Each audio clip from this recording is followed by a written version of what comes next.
अस्सलाम वालेकुम। आज का जो हमारा टॉपिक है तो वो ये है कि अगर आपके बच्चे आपकी बात नहीं सुन रहे तो आप क्या कर सकते हैं? आप किस तरह से अपने बच्चों की तरबियत करें कि आपके बच्चे जब बड़े जवान हो जाएँ तो वो आपकी बात सुनें? तो इसमें कोई 2-3 चीज़ें जो हैं तो मैंने तजर्बात से सीखी हैं और बच्चों की नफ्सियात से सीखी हैं, तो मैंने आपसे शेयर करनी है। अगर आप इन चीज़ों पर अमल करेंगे तो उम्मीद है कि आपको काफ़ी ज़्यादा फ़ायदा होगा। सबसे पहली बात ये है कि आपके यहाँ जो भी बच्चा पैदा होता है तो आपने ये सोच लेना है कि अब इसकी पूरी ज़िम्मेदारी मेरे ऊपर है। इसको तालीम कैसे देनी है, इसकी तरबियत कैसे करनी है, इसको कैसा माहौल देना है, घर का माहौल कैसा होना चाहिए। तो ये सारी चीज़ें आपने उस टाइम सोच लेनी है जब आपने शादी की है। काफ़ी सारी रिसर्च कर लें कि बच्चों की नफ्सियात क्या है, बच्चों को कैसे पालना चाहिए। फिर आप माहौल को भी देखें कि हमारे जिधर आप रह रहे हैं तो वहाँ का माहौल कैसा है। वहाँ पर अगर आपका बच्चा पैदा होगा तो वो किस माहौल में रहेगा, कैसे-कैसे रहेगा। तो ये सब चीज़ें आपको शादी से पहले सोचने की होती हैं जब आप शादी करना चाहते हैं।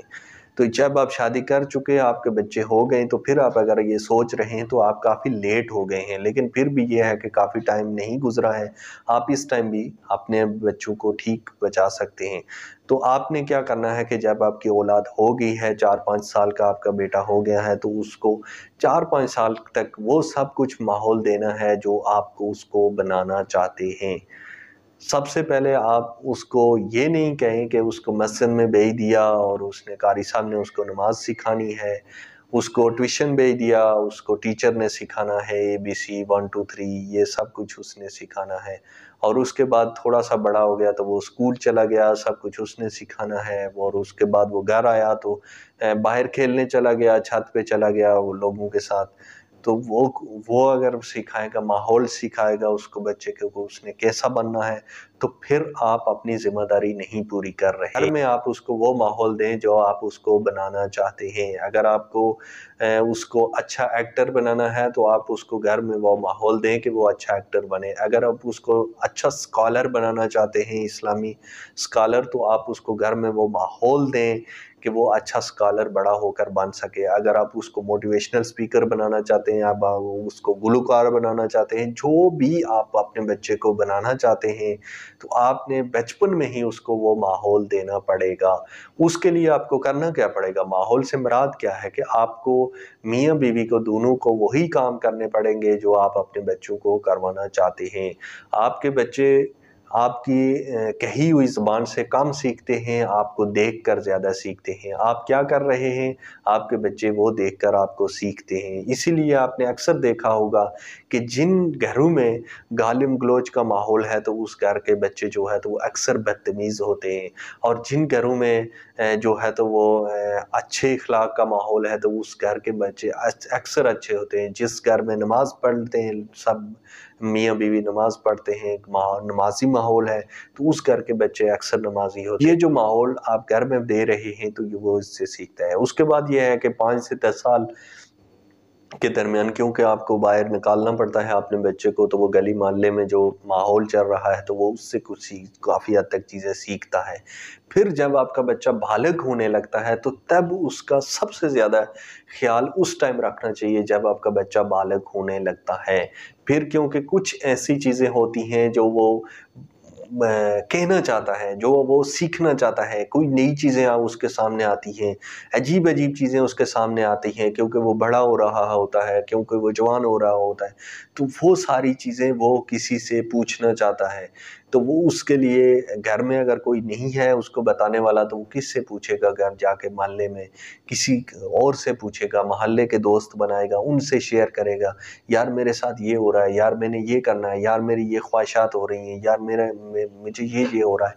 तो ये सारी चीज़ें वो जब मोहल्ले में किसी से सीखेगा तो उसको मोहल्ले के वो उसके कोई सगे तो नहीं है, उनका तो वो बेटा नहीं है, उनका भाई नहीं है, तो वो उसको ख़राब रास्ते पे लगा देंगे। फिर मैंने शादी से पहले सोचा कि मेरी जब औलाद होगी तो मैंने उसको कैसा माहौल देना है, उसको कैसे परवरिश करना है, और जो बच्चे ख़राब हो रहे हैं तो किस वजह से ख़राब हो रहे हैं, ये सब चीज़ें मैंने वक्त से पहले सोची और अल्लाह ने मुझ पर करम किया, और जिसकी वजह से मैंने ये सोच समझ के तो मैंने ये सारे फ़ैसले किए और उम्मीद ये लगाई है अल्लाह से कि मेरे साथ जो ہوگا جو میری اولاد ابھی جوان ہو رہی ہے، تو امید یہ ہے کہ وہ بہتر ہوگا۔ جب بچہ آپ کا بالغ ہو رہا ہے، بچپن سے اگر آپ نے اس کو ماحول اچھا دے دیا تو ویل اینڈ گڈ، نہیں دیا تو جس عمر میں آپ کا بچہ پہنچ گیا ہے تو اب اس عمر سے لے کر آپ نے اپنی ساری چیزیں، جیسے آپ کی نوکری ضروری ہے، جیسے آپ کا پیسہ کمانا ضروری ہے، جیسے آپ کا کھانا پینا ضروری ہے،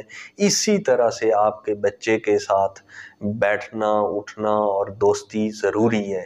آپ یہ بھول جائیں کہ آپ کا بچہ چھوٹا ہے، آپ بہت بڑے ہیں، آپ اس کے باپ ہیں، اگر آپ اس کے ساتھ دوستانہ تعلق رکھیں گے تو باپ بیٹے کا وہ رشتہ جو ہے تو وہ ختم ہو جائے گا۔ میں آپ کو لکھ کر دیتا ہوں کہ آپ اگر اپنی اولاد کو دوستانہ تعلق دیتے ہیں تو ان کی جو عزت ہے، آپ کی عزت جو ان کی نظر میں ہے تو وہ ڈبل ہو جاتی ہے۔ اور جتنا آپ دوستانہ تعلق اپنے بچوں سے رکھیں گے، آپ کے بچے کبھی بھی خراب نہیں ہوں گے۔ باہر کا ماحول ان کو بے شک جتنا بھی وہ خراب کرنے کی طرف کوشش کرے گا، بلائے گا، تو وہ اس طرف نہیں جائیں گے۔ ان کو پتہ ہوگا کہ ہمارا جو باپ ہے تو وہ ہمارا سب سے اچھا دوست ہے اور مخلص دوست ہے۔ سب سے اچھا دوست وہ ہوتا ہے جو مخلص ہو، تو وہی ہو سکتا ہے جو آپ کا خیر خواہ ہو۔ تو اس باپ سے خیر خواہ کوئی نہیں ہوتا۔ تو اس لیے آپ نے کیا کرنا ہے کہ اپنی اولاد کو وہ ماحول دینا ہے بچپن میں، اور پھر بڑے جب ہو جائیں، ان کو سوچ سمجھ آ جائے تو پھر ان کو وہ ماحول دینا ہے۔ آپ کا دوستانہ تعلق رکھنا ہے، ہر بات ان سے شیئر کرنی ہے، ان کی دل کی بات آپ لینی ہے کہ ان کے دل میں کیا ہے، کیونکہ آپ بڑے ہیں تو آپ کے تجربے ہوتے ہیں، تو آپ ان سے بہتر ڈیل کر سکتے ہیں۔ آپ ان کو اس کے دل میں کیا کیا چیزیں چل رہی ہیں آپ وہ جان سکتے ہیں۔ جب آپ کے اس کے دل کی باتیں آپ جانیں گے تو آپ بہتر طریقے سے اپنے بچوں کی پرورش کر سکیں گے۔ جب آپ کا بچہ جوان ہو جائے گا، آپ کس لیے اپنی اولاد پہ اتنا خرچہ کرتے ہیں؟ بچپن ایک دن سے لے کر آپ کتنا خرچہ اپنی اولاد پہ کرتے ہیں، اس کو پالتے ہیں، بڑا کرتے ہیں، کھانا کھلاتے ہیں، ہر چیز آپ اکثر کتنے آپ نے دیکھے ہوں گے کہ جو باپ ہیں تو وہ سردی نہیں دیکھتے، گرمی نہیں دیکھتے، باہر ملکوں میں جاتے ہیں، محنت کرتے ہیں، دن رات محنت کرتے ہیں، پیسہ اکٹھا کرتے ہیں۔ تو کس لیے آپ اپنی اولاد پہ اتنا خرچ کر رہے ہیں؟ اس لیے خرچ کرتے ہیں کہ یہ میرا بچہ ہے، کل جب میں بوڑھا ہو جاؤں گا تو یہ میرا سہارا بنے گا۔ یہ دو تین جو لالچیں ہوتی ہیں تو یہ ہر انسان کے، شادی شدہ انسان کی ہوتی ہیں کہ جب میں بوڑھا ہو جاؤں گا تو یہی بچہ میرے کام آئے گا۔ مگر کیا آپ نے کبھی سوچا کہ جتنی آپ محنت پیسہ کمانے میں کر رہے ہیں تو اتنی اس سے اگر آدھی محنت بھی اگر آپ بچوں پہ کر دیں گے تو آپ کا بچہ بغیر پیسے کے بھی آپ کا سہارا بن جائے گا۔ تو اس لیے جتنا آپ نے یہ ساری چیزیں کام کرنے میں آپ نے محنت کرنی ہے تو اتنی آپ نے محنت بچوں پر بھی کرنی ہے، اس کی تعلیم تربیت، اس کا رہن سہن، اس کو ماحول، یہ ساری چیزوں پہ بھی آپ نے اتنی محنت کرنی ہے، تو تب جا کے تو آپ کا بچہ اس قابل ہوگا کہ وہ آپ کا بڑھاپے میں آپ کا سہارا بن سکے۔ بہت کم اولاد ایسی ہوتی ہے جس کو آپ تربیت نہیں کرتے اور پھر بھی آپ کی وہ بڑھاپے میں سہارا جب بچے کو ضرورت تھی کسی ایسے دوست کی جو مخلص ہو تو تب آپ نے اس کا ساتھ نہیں دیا، تب اس کی ماں نے اس کا ساتھ نہیں دیا، تب اس کے باپ نے ساتھ نہیں دیا، تب کسی غیر لڑکی نے اس کا ساتھ دیا تھا اور اس کی دوستی میں وہ پھنس گیا، پیار میں پھنس گیا اور بعد میں اس نے دھوکہ دے دیا۔ تب کسی ایسے دوست لڑکے نے ساتھ دیا تھا جب اس کو سب سے زیادہ ضرورت تھی تو وہ بھی مخلص نہیں نکلا، اس نے بھی دھوکہ دیا۔ تو تب بچے کا اندر ٹوٹ جاتا ہے اور پھر وہ اپنے والدین کی خدمت نہیں کرتا۔ تب والدین اس کو بد دعائیں دیتے ہیں کہ پتہ نہیں یہ ہمارا بیٹا کیوں ایسا کر رہا ہے، حالانکہ ہم نے اس بیٹے کی خاطر نہ دن دیکھا نہ رات دیکھی، ہم نے اتنی محنت کی اس بچے پہ، اور آج جب ہمارا وقت آیا، مشکل وقت آیا تو یہ ہمارے کام نہیں آ رہا۔ تو یہ سب آپ کا کیا دھرا ہوتا ہے۔ جب اس کا مشکل وقت، بچے کا مشکل وقت تھا، 10 سال سے لے کر 20 سال کی عمر میں بچے کے لیے بہت مشکل وقت تھا، اس کو ایک دوست چاہیے تھا، اس کو ایک ماحول چاہیے تھا، اس کو دل کی بات کرنے والا کوئی انسان چاہیے تھا۔ उसको सीखने के लिए कोई चीज़ चाहिए थी, तो तब आपने उसको परवाह नहीं की, उसको गैरों के हाथ में छोड़ दिया, गली मोहल्ले के हाथ में छोड़ दिया, किसी लड़कियों के हाथ में छोड़ दिया। लड़कियां उसको सिखा रही हैं, लड़के सिखा रहे हैं, वो सब चीज़ें वो बता रहे हैं जो आपने बतानी थी। तो तब आपने अपनी औलाद का साथ नहीं दिया मुश्किल वक्त में, तो इसीलिए वो नतीजा आप बुढ़ापे में भुगत रहे हैं कि आपकी औलाद आपका बुढ़ापे में साथ नहीं दे रही। तो इसलिए जो लोग शादी करना चाहते हैं, जो लोग शादी कर चुके हैं और उनकी औलाद हो चुकी है, या जो अभी शादी करने के बारे में सोच रहे हैं, तो मेरी ये वीडियो उन सब के लिए मुफीद साबित होगी। अगर आपने इन चीज़ों पर अमल किया तो आपकी ज़िंदगी भी अच्छी गुजरेगी, आपकी औलाद की ज़िंदगी भी अच्छी गुजरेगी, और आप जो एक्सेप्ट कर रहे हैं औलाद से, तो वो इंशाअल्लाह आपको ज़रूर मिलेगा। ऐसा बहुत कम होता है कि आपने औलाद पे सब कुछ मेहनत की और आपकी औलाद फिर भी ख़राब हो गई, और ऐसा भी बहुत कम होता है कि आपने औलाद पे बहुत मेहनत नहीं की और फिर भी वो आपकी औलाद अच्छी निकल आई। ये अल्लाह की देन होती है, किसी को वो दे देता है, किसी को नहीं देता। इसलिए आपने के हाथ में कोशिश है, कोशिश आप करें। अगर दिया अल्लाह ने तो भी ठीक, नहीं दिया तो भी ठीक। आज की वीडियो मेरी इतनी ही थी। मिलेंगे नेक्स्ट वीडियो में, तब तक के लिए अल्लाह हाफिज़।